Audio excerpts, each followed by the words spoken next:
እናንተ ወንጌል አማኞች የተሰጠን ወንጌል ልንድንበት ብቻ አይደለም። ከዳንን በኋላ ሞትም ካለ ልንሞትለት ነው።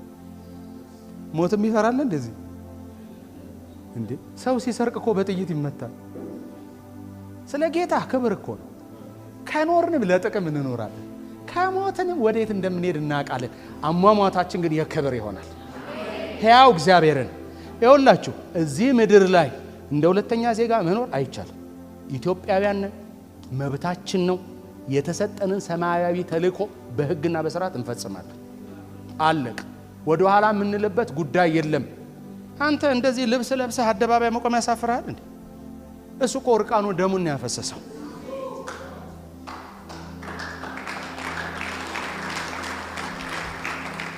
በዚህ ቤት ውስጥ ዛሬ አዲስ የሆናችሁ የመጣችሁ ሰዎች ካሉ ድንገት አዲስ ሰው ካለ የመዳን ቀን ዛሬ ነው።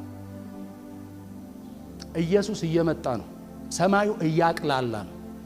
አየሩ እየከበደን እንደ ባለፈው ጊዜ ኢየሱስ ይመጣል ምናምን አረ እየመጣ ነው። የሴቷ ሙሽራ ቤተሰብ ወንዱ ሙሽራ እንደመጣ በምንድን ነው የሚያውቁት? በክላክስ ፒፕ ሲል እየመጣ ነው ሙሽራው ይላሉ። ማቴዎስ 24 እኮ ፒፕ እያለ አይታል። ወንጌሉ ክላክስ እያሰማ ነው። ጌታ እየመጣ ነው። ጊዜ የለም። ጌታንም አታውቁ በዚህ ያላችሁ፣ ምናልባት ደግሞ በዚህ ሚዲያ የምትከታተሉ በያላችሁበት ይሄ የመጨረሻው ዘመን አይደለም፣ የመጨረሻው መጨረሻ ዘመን።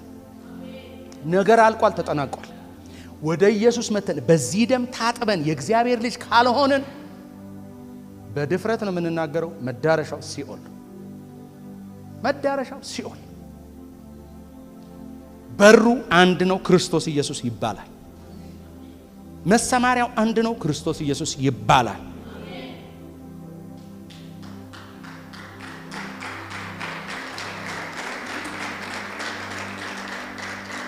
ስለዚህ በዚህ ካላችሁ ተነሱ፣ እንጸልይላችሁ፣ ጌታን ተቀበሉ።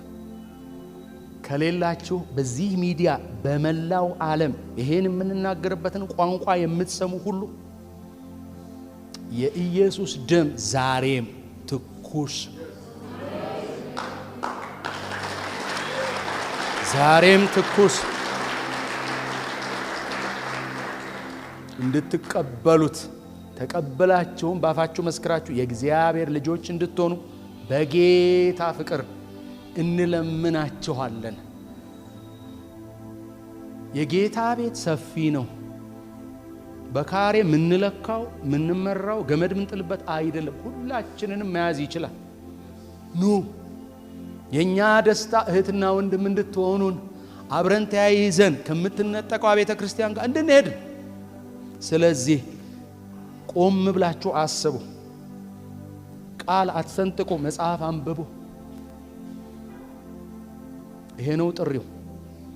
ደግሜ ላለው የኢየሱስ ደም ዛሬም ትኩስ